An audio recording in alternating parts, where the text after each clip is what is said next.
Her name was Miss Harmony. In the early 1980s, she was a music teacher at a high school nestled in a small town in New England. Known for her long, slender fingers and meticulously chosen elegant dresses, she commanded both admiration and fear among her students.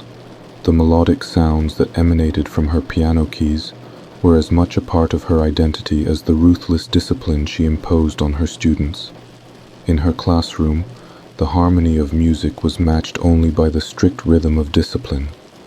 Miss Harmony sought to introduce her students to the perfect world of music, but in doing so, she also taught them the meaning of fear.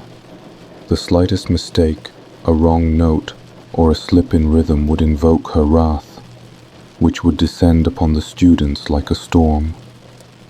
In her class, fear was a constant background melody.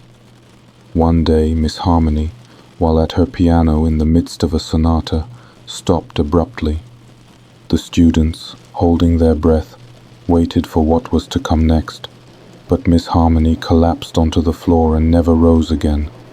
Her heart had played its final note and succumbed to silence. But Miss Harmony's story didn't end there.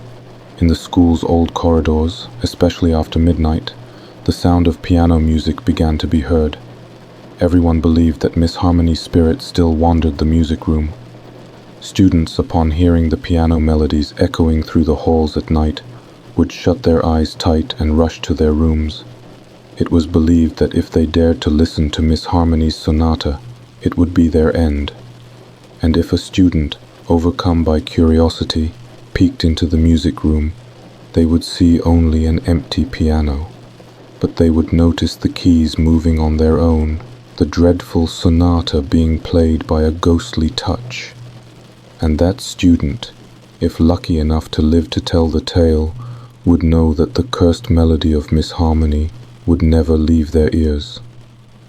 So, if you ever find yourself in the corridors of an old school at midnight and hear the distant sound of a piano, do not seek out its source. For Miss Harmony might be inviting you to an eternal silence with her music.